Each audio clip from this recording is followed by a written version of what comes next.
Uma câmera de segurança, imagem granulada, sem som.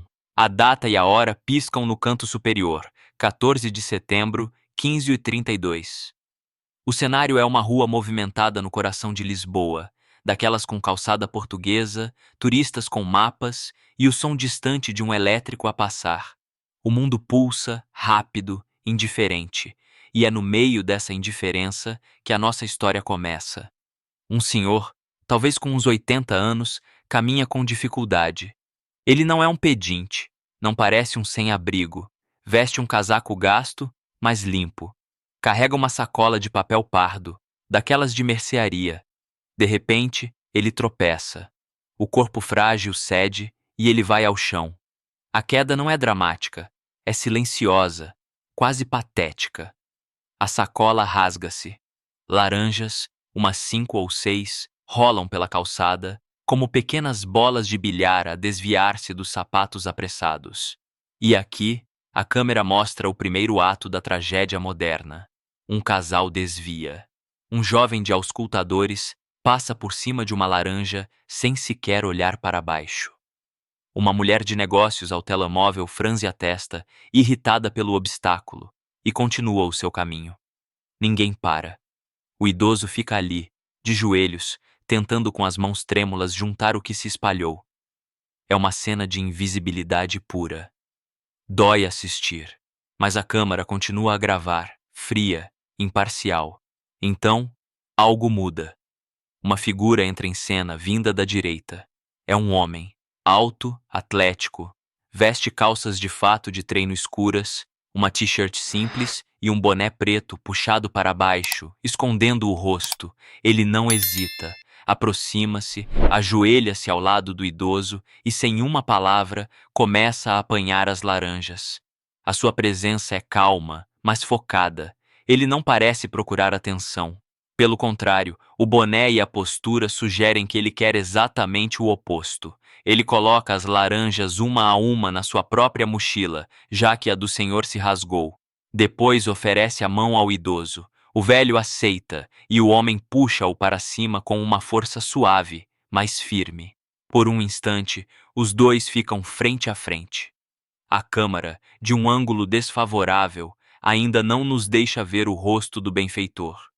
O idoso, com a respiração ofegante, limpa o pó do casaco e murmura algo. Não conseguimos ler os lábios. O homem de boné apenas acena com a cabeça.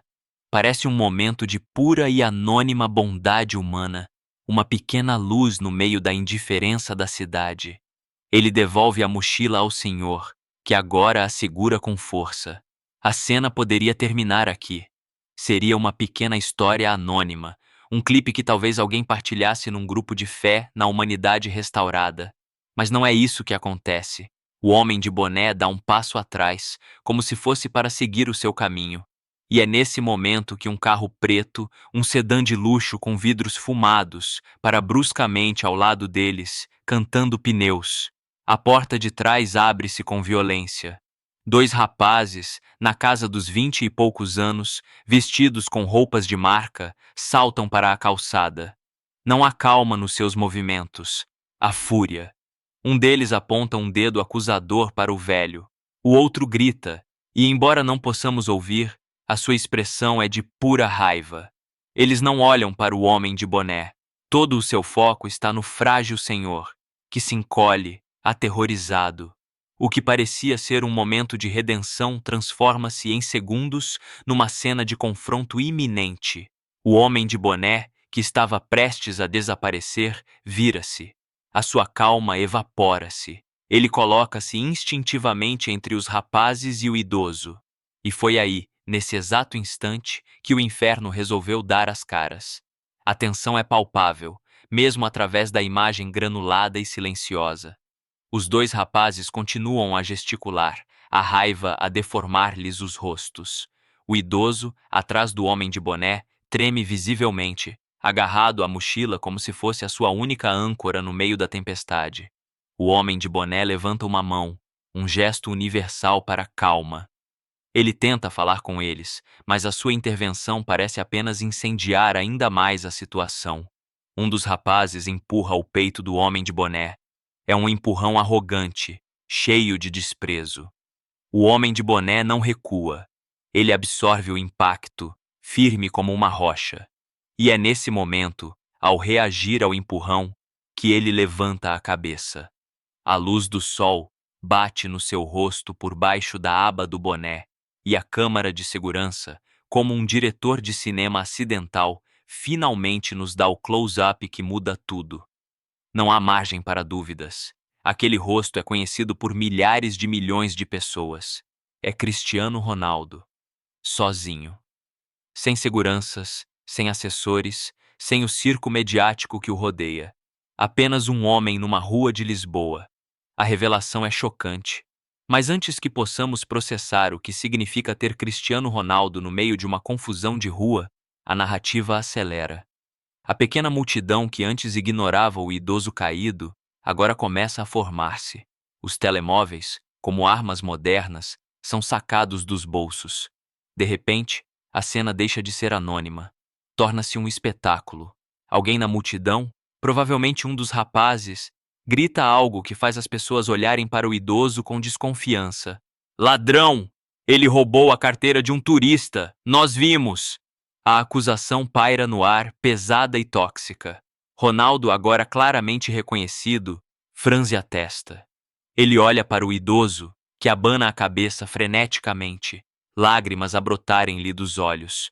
Ronaldo vira-se de novo para os acusadores. A sua postura agora não é apenas de pacificador, mas de protetor. Ele diz algo, com firmeza. A sua linguagem corporal é clara. Deixem-no em paz. Mas a semente da dúvida já foi plantada. O vídeo que está a ser gravado pelos telemóveis da multidão não mostra o início, não mostra a queda, as laranjas, a ajuda. Mostra apenas o momento em que a maior estrela do futebol mundial está a defender agressivamente um suposto ladrão de dois cidadãos preocupados. A narrativa está a ser escrita em tempo real, e é uma narrativa terrivelmente distorcida. A tensão atinge um novo pico quando um dos rapazes aponta para o bolso do casaco do idoso. Está ali! A carteira está no bolso dele. O idoso leva a mão ao peito, como se tivesse sido apunhalado. Ronaldo olha para ele e, pela primeira vez, vemos uma sombra de incerteza no seu rosto. Ele não conhece aquele homem. E se for verdade? O idoso, em pânico, tenta dizer algo, mas a sua voz perde-se no barulho crescente da multidão. A sua mão, a tremer incontrolavelmente, entra no bolso do casaco. É um movimento lento, agonizante. Todos os olhos, incluindo os de Ronaldo e os das dezenas de câmaras de telemóvel, estão fixos naquele bolso. O que é que ele vai tirar dali? A prova da sua inocência ou a confirmação da sua culpa? O suspense é insuportável. Ele puxa o objeto para fora. É retangular, do tamanho de uma carteira. E o pior, a história que o mundo ia ver não era a verdadeira. O objeto que a mão trêmula do Sr. Arthur, vamos chamá-lo assim, revela, não é de couro, não é uma carteira. É uma fotografia, antiga, gasta nas bordas, com as cores desbotadas pelo tempo e pelas inúmeras vezes que foi segurada. Nela, um Cristiano Ronaldo muito mais jovem, com o cabelo diferente e o rosto sem as linhas de expressão de hoje, segura a taça do Euro 2016. Ele está a sorrir. Um sorriso de pura euforia. O sorriso de um país inteiro. O silêncio que se segue à revelação é ensurdecedor, mesmo na gravação sem som. Os rapazes acusadores parecem confusos. A multidão hesita. Ronaldo olha da fotografia para o rosto do velho e a sua expressão de dúvida transforma-se em algo muito mais profundo, uma mistura de espanto e compaixão. O Sr. Arthur, com lágrimas a escorrerem-lhe pelo rosto enrugado, estende a fotografia na direção de Ronaldo. Os seus lábios movem-se, e mais tarde um especialista em leitura labial diria que ele estava a repetir uma única frase. Eu estava lá, você deu-me esperança. Mas este momento de verdade é frágil, e é estilhaçado quase instantaneamente. A polícia chega. 2 sirenes cortam o ar, e 2 agentes abrem caminho pela multidão. Eles não chegam com a intenção de compreender, chegam com a intenção de resolver. O seu treino diz-lhes para verem a situação de forma binária: uma confusão, uma celebridade, uma acusação. Um dos rapazes, recuperando a compostura, aponta para o idoso e grita: "É ele, guarda! Ele roubou um turista! Nós somos testemunhas!" O agente mais velho, com um ar cansado e cínico, aproxima-se. Ele olha para Ronaldo, reconhece-o com um aceno de cabeça quase imperceptível, mas o seu foco profissional está na queixa. "Temos uma denúncia de furto.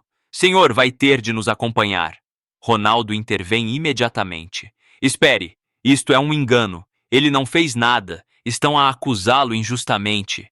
A sua voz, normalmente confiante nos estádios, agora carrega um tom de urgência e frustração. É aqui que a tragédia da perseção se solidifica. Enquanto Ronaldo argumenta, um segundo vídeo gravado de um ângulo diferente começa a circular online. Este clipe, editado de forma maliciosa, tem apenas 10 segundos. Mostra Ronaldo a colocar a mão no braço do polícia, num gesto que na vida real era para pedir atenção, para suplicar que ouvissem. Mas no vídeo, cortado e em câmara lenta, parece um ato de agressão. Parece que ele está a impedir a polícia de fazer o seu trabalho. As hashtags explodem. Já não é apenas sobre o roubo. É sobre um milionário a usar a sua fama para intimidar a autoridade. Ronaldo cúmplice transforma-se em Ronaldo fora da lei. Patrocinadores começam a monitorizar a situação. Comunicados de imprensa são preparados. A máquina de gerir crises entra em alerta máximo. Na rua, o agente desdenha da história da fotografia. "História bonita", diz ele, com um tom que sugere que já ouviu todo o tipo de desculpas. "Mas temos uma denúncia formal, é o procedimento." Eles algemam o Sr. Arthur. As algemas parecem brutalmente grandes nos seus pulsos finos e frágeis. Ele não resiste. Apenas olha para Ronaldo, um olhar de desespero e resignação. Ronaldo está lívido. A sua impotência é visível. Ele, que controla jogos com os pés, não consegue controlar esta espiral de injustiça. Ele grita, frustrado: "Vocês não estão a ver o que estão a fazer?" Mas ninguém está a ouvir. O mundo já não está a ver um herói. Estão a ver um homem rico a proteger um criminoso e a desafiar a polícia. O Sr. Arthur é levado para o carro da patrulha. A porta bate-se, e com esse som, a verdade parece ser aprisionada juntamente com ele. Ronaldo fica sozinho no meio da calçada, rodeado por telemóveis que o julgam, enquanto as laranjas que ele apanhou continuam seguras dentro da sua mochila, testemunhas silenciosas de uma bondade que o mundo decidiu ignorar. E a pergunta que fica a pairar, enquanto os carros da polícia se afastam, é devastadora. A verdade ainda importa quando a mentira é uma história muito melhor? A imagem de Cristiano Ronaldo parado na calçada, cercado por uma multidão que agora o olhava com uma mistura de adoração e suspeita, tornou-se o epicentro de um terremoto mediático global. Em poucos minutos, a narrativa já não era controlada por ninguém. Era um monstro alimentado por cliques, partilhas e opiniões de 280 caracteres. Os vídeos editados, mostrando-o a empurrar o polícia, eram agora acompanhados por especialistas em linguagem corporal em canais de notícias 24 horas, que analisavam o seu comportamento agressivo e a sua arrogância. Manchetes sensacionalistas eram disparadas de todos os cantos do globo. A fúria de Ronaldo, ídolo do futebol, ataca a polícia para defender ladrão. A presunção de inocência, tanto para ele como para o Sr. Arthur, foi executada sumariamente na praça pública digital. Ronaldo foi escoltado até uma esquadra próxima, não como detido, mas para prestar declarações. A viagem de poucos quarteirões foi surreal. Ele, habituado a ser aclamado, agora via rostos na rua que o olhavam com desprezo.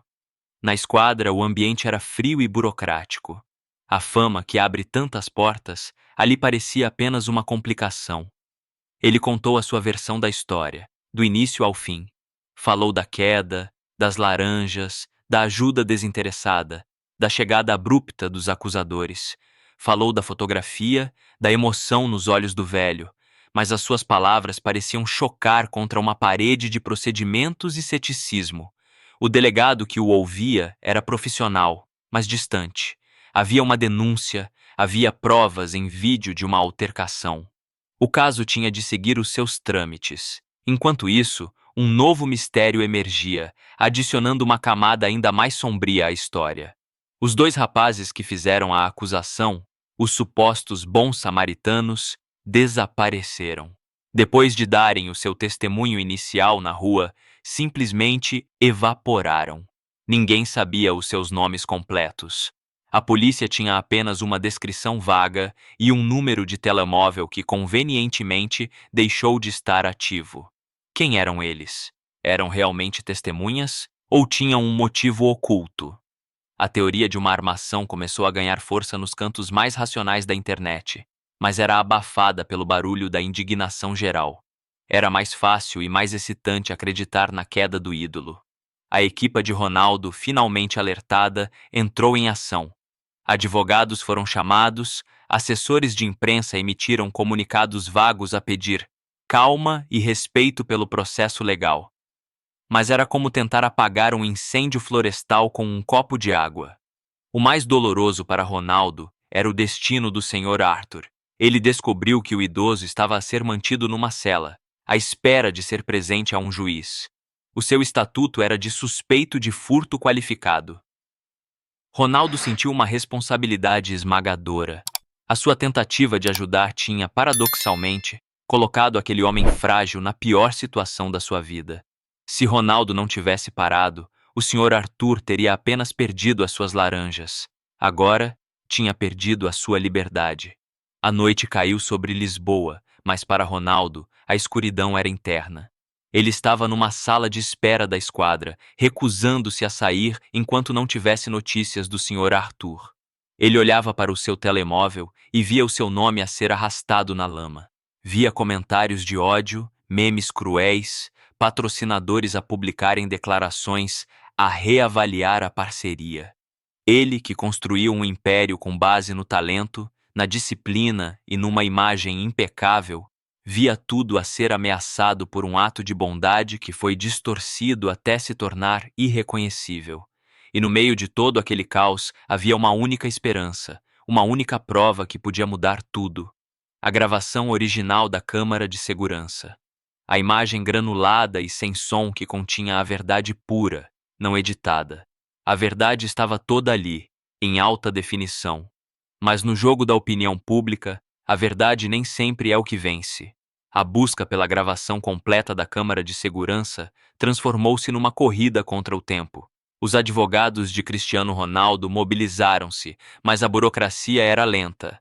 A câmara pertencia a uma loja de artigos de luxo que estava fechada e cujo proprietário estava fora do país. A polícia, por sua vez, tratava o pedido como apenas mais um, no meio de dezenas de outros casos.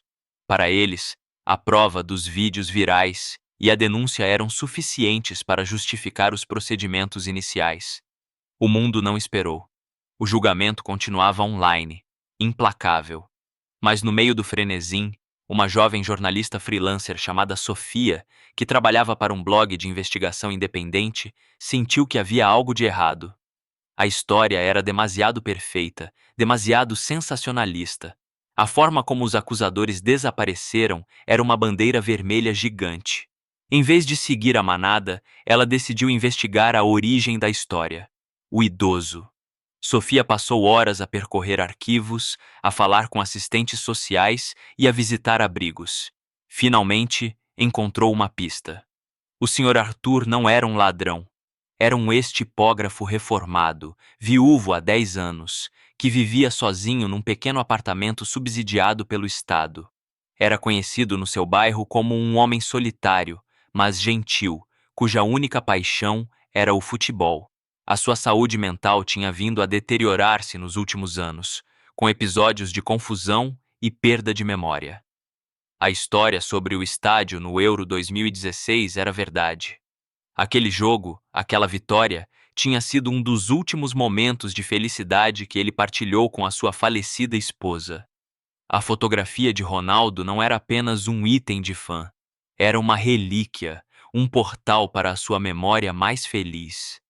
Enquanto Sofia juntava as peças deste puzzle humano e trágico, a equipa de Ronaldo finalmente conseguiu uma ordem judicial para aceder à gravação da câmara de segurança. O ficheiro de vídeo foi descarregado e, pela primeira vez, as pessoas certas viram a história completa. A divulgação do vídeo completo foi como uma bomba atômica de verdade. Foi enviado para todos os principais meios de comunicação simultaneamente. O vídeo, agora em alta qualidade, mostrava cada segundo, sem cortes, a queda, a indiferença da multidão, a aproximação de Ronaldo, a sua ajuda genuína, o momento em que ele apanha as laranjas, a chegada agressiva dos rapazes, a sua tentativa calma de proteger o idoso. Cada frame desmentia a narrativa tóxica que se tinha espalhado. A internet parou e depois explodiu de novo, mas na direção oposta. A hashtag #RonaldoHero subiu mais rápido do que qualquer outra antes. A vergonha e a raiva do público viraram-se contra os media que tinham espalhado a mentira, e principalmente contra os dois acusadores desaparecidos. A reportagem de Sofia sobre a vida do Sr. Arthur foi publicada na mesma altura, adicionando uma camada de humanidade e patos que tornou a injustiça ainda mais insuportável. A reviravolta foi total. Patrocinadores emitiram pedidos de desculpa. Celebridades que o tinham criticado apagaram os seus posts. Os rapazes foram identificados através de outras câmaras na rua. Eram dois jovens ricos, conhecidos por fazerem partidas cruéis para o seu canal de redes sociais, na esperança de se tornarem virais.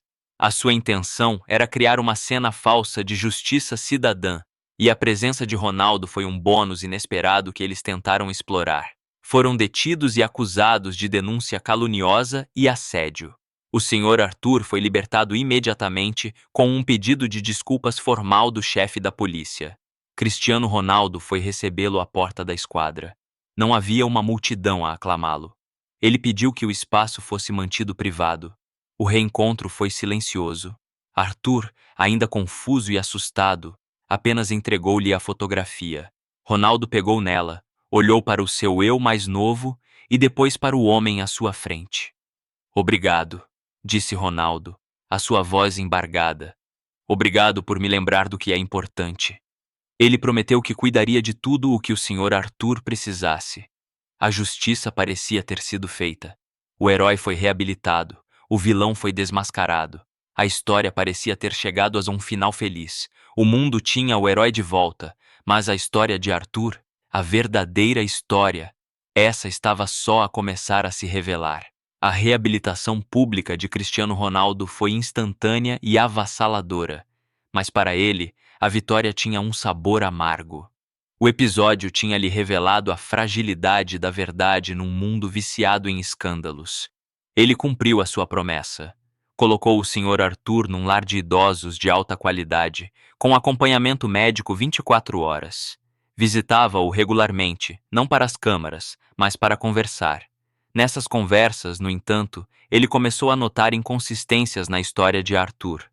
O idoso falava do Euro 2016 com uma clareza impressionante, mas confundia nomes, datas e locais de outros eventos da sua própria vida. Parecia haver buracos na sua memória, não apenas devido à idade, mas como se algo tivesse sido deliberadamente apagado ou bloqueado. Intrigado e sentindo que a história ainda não estava completa, Ronaldo, em segredo, contratou um investigador privado, um ex-polícia conhecido pela sua discrição e tenacidade, para descobrir tudo sobre o passado de Arthur. E foi aqui que a história deu a sua última e mais chocante reviravolta. O investigador descobriu que Arthur não era apenas um tipógrafo reformado. Décadas atrás, nos seus 20 anos, ele tinha sido uma jovem promessa do futebol. Um médio talentoso que jogava num pequeno clube regional. Ele era tão bom que estava prestes a ser contratado por um dos grandes clubes de Portugal. Mas a sua carreira terminou abruptamente. A razão? Um jogo decisivo, uma entrada brutal e uma lesão que lhe destruiu o joelho para sempre. O investigador cavou mais fundo e encontrou o nome do jogador que fez essa entrada. Um jovem defesa, agressivo e ambicioso, de uma equipa rival. Um homem que, depois daquele incidente, teve uma carreira medíocre e acabou por abandonar o futebol para entrar no mundo dos negócios, onde construiu uma fortuna questionável. O nome desse homem era Jorge Mendes. O mesmo Jorge Mendes que se tornaria o superagente mais poderoso do futebol mundial. O agente de Cristiano Ronaldo. A revelação caiu sobre Ronaldo como uma avalanche. O investigador apresentou uma teoria devastadora, baseada em fragmentos de conversas e registros antigos. Mendes, no início da sua carreira como agente, teria trabalhado para encobrir a gravidade da sua falta sobre Arthur, garantindo que o incidente fosse visto como um acidente de jogo e que a sua própria carreira não fosse manchada. Arthur, sem apoio e com a carreira destruída, caiu numa depressão profunda, da qual nunca recuperou totalmente. A sua vida tornou-se uma sombra do que poderia ter sido. A sua fixação em Ronaldo não era apenas a de um fã. Ronaldo representava tudo o que lhe tinha sido roubado. A glória, a carreira, o sonho. A fotografia não era um presente. Era um símbolo. E o seu aparecimento na vida de Ronaldo, naquele dia, naquela rua, teria sido mesmo uma coincidência? Ou teria sido o ato final, talvez inconsciente, de um homem cuja mente fragmentada procurava uma forma de fechar um ciclo, de confrontar o fantasma do seu passado através do cliente mais famoso do homem que o destruiu? A história termina sem uma resposta clara, deixando o público com uma série de possibilidades perturbadoras. Arthur sabia exatamente o que estava a fazer. A sua aparente confusão era uma máscara. O encontro não foi acidental. Ele orquestrou tudo, sabendo que a presença de Ronaldo criaria um espetáculo mediático que inevitavelmente levaria a uma investigação sobre a sua própria vida, expondo finalmente o pecado original de Jorge Mendes. Ele usou Ronaldo como uma arma contra o seu próprio agente. Cristiano Ronaldo ficou com este quebra-cabeças nas mãos. Denunciar publicamente o seu próprio agente, o homem que o ajudou a construir a sua carreira, com base no testemunho frágil de um idoso doente? Ou viver com o conhecimento de que a fundação do seu império poderia estar manchada pelo sacrifício de outro homem? A Câmara de Segurança capturou um ato de bondade, mas a verdadeira história não estava na imagem, estava nas sombras do passado. A fama foi salva, mas a alma ficou inquieta, porque Cristiano entendeu que, às vezes, a câmara de segurança mais importante é aquela que olha para dentro, e a imagem que ele via ali nunca mais seria a mesma. Tem histórias que não terminam quando acabam. Elas ficam na gente, ecoando, fazendo perguntas que a gente não sabia que precisava responder. A história do Cristiano Ronaldo, do Sr. Arthur e de uma tarde caótica em Lisboa é uma dessas. Quando a gente desliga a tela, o sentimento que fica não é de alívio por um final feliz, mas uma inquietação profunda. Porque essa história, no fundo, não é sobre um jogador de futebol. É sobre nós. É um espelho brutalmente honesto do mundo que nós construímos e alimentamos todos os dias. A primeira e mais óbvia bofetada que essa história nos dá é sobre a natureza da verdade na nossa era. A gente vive no que chamam de pós-verdade, uma expressão chique para dizer algo que a gente já sente na pele. A verdade tornou-se um produto, uma mercadoria. E como qualquer produto, a versão que vende mais não é necessariamente a mais verdadeira, mas sim a mais interessante, a mais chocante, a mais emocional. A mentira sobre Ronaldo e o Sr. Arthur era uma história muito melhor. Tinha todos os ingredientes de um blockbuster. A queda de um ídolo, a traição da confiança pública, o drama, o conflito. A verdade, por outro lado, era mais complexa, mais triste, mais humana. E o ser humano, na sua complexidade, vende menos do que o herói ou o vilão. Nós nos tornamos o júri e o carrasco no tribunal da internet. Um vídeo cortado de 10 segundos tem mais peso do que uma vida inteira de caráter. Uma hashtag maliciosa tem mais poder do que qualquer investigação séria. A gente não espera mais para entender. A gente reage. O nosso dedo no botão de partilhar é mais rápido que o nosso cérebro no processo de duvidar. E por quê? Porque a raiva é viciante. Julgar é fácil. Ter a certeza, mesmo que baseada numa mentira, nos dá uma sensação de poder num mundo onde nos sentimos cada vez mais impotentes. Essa história nos obriga a perguntar: quantas vezes nós já participamos de um linchamento virtual? Quantas vezes partilhamos uma notícia indignados, sem checar a fonte? Quantas reputações ajudamos a manchar na velocidade de um clique, para depois, talvez, sentirmos um pingo de remorso quando a verdade, tardia e cansada, finalmente aparece? A lição aqui é dolorosa. A verdade precisa de tempo, mas a nossa impaciência pode matá-la antes que ela tenha a chance de respirar. Mas a reflexão mais profunda começa quando olhamos para a figura do Senhor Arthur. Antes de Cristiano Ronaldo entrar em cena, ele era invisível. Um corpo frágil no chão, um obstáculo na calçada. As pessoas não eram más, eram apenas ocupadas, indiferentes. E essa é talvez a forma mais cruel de desumanização. A gente não precisa odiar alguém para lhe negar a humanidade. Basta não o ver. Quantos Arthurs existem nas nossas ruas, nos nossos bairros, talvez até na nossa família? Pessoas cujas histórias são ricas, complexas, cheias de dores e sonhos, mas que nós reduzimos a uma única imagem: o velho, o pobre, o esquisito, o pedinte. São fantasmas sociais. A história deles só passou a importar quando foi iluminada pelos holofotes da fama de outra pessoa. Isso nos leva a uma verdade desconfortável sobre a nossa própria empatia. Ela é seletiva.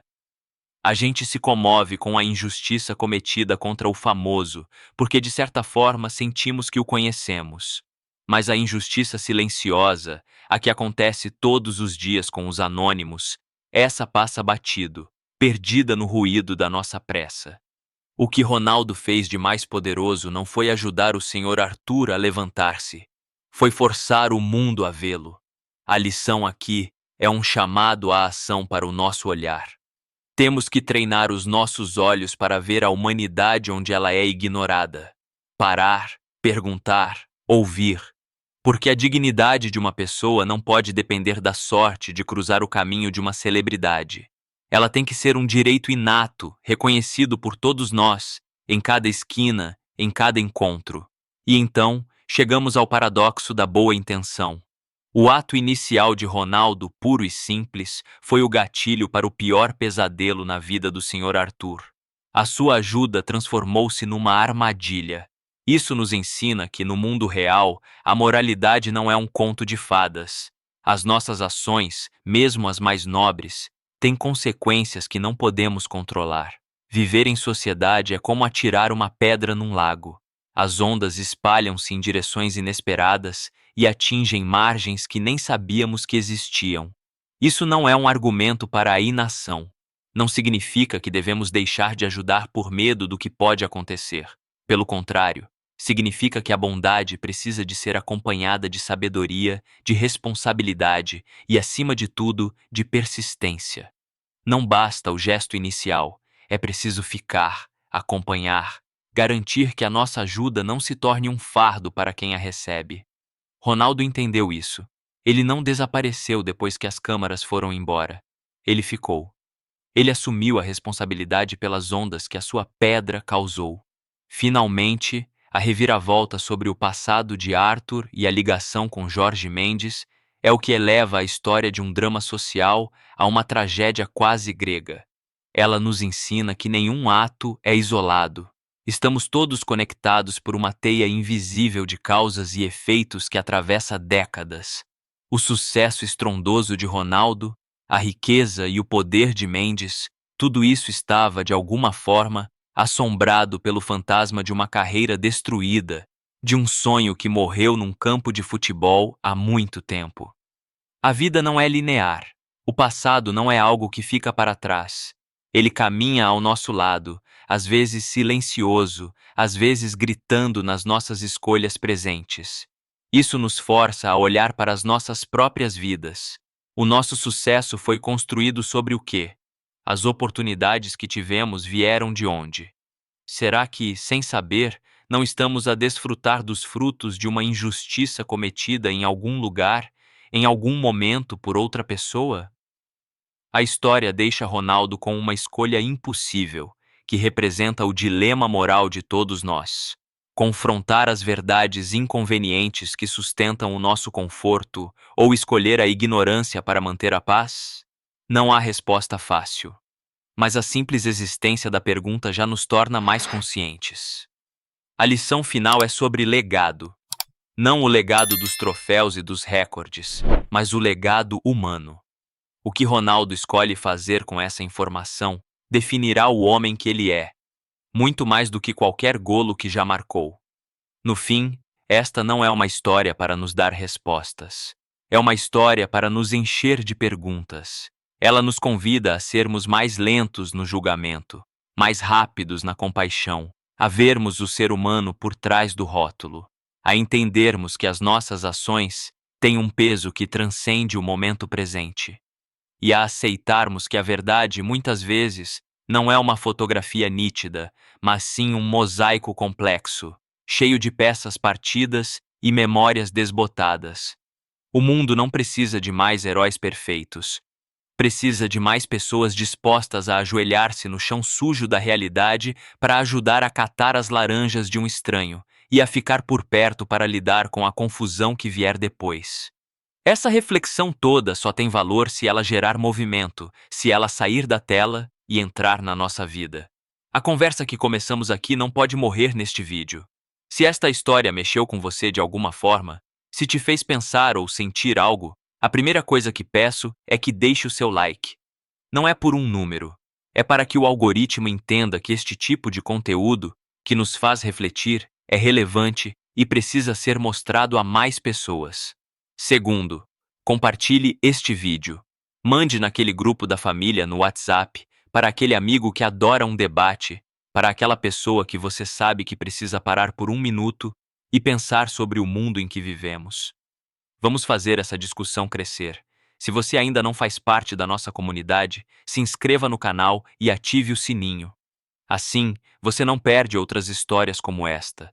Histórias que nos desafiam, que nos tiram da zona de conforto e que nos inspiram a ser melhores. E o mais importante de tudo, use o espaço dos comentários, mas não para escrever qualquer coisa. Eu quero que você responda, com sinceridade, qual foi a maior lição que você tirou de toda essa jornada. O que esta história mudou na sua forma de ver o mundo? Eu vou ler o máximo de comentários que conseguir, porque a vossa perspectiva enriquece tudo isso. Ou, se preferir algo mais direto, simplesmente escreva a frase que para você resumiu tudo. A verdade precisa de tempo. Vamos espalhar essa mensagem. Vamos nos comprometer a ser um pouco mais pacientes, um pouco mais atentos, um pouco mais humanos. A gente se vê na próxima história. E até lá, continue a olhar para além da superfície.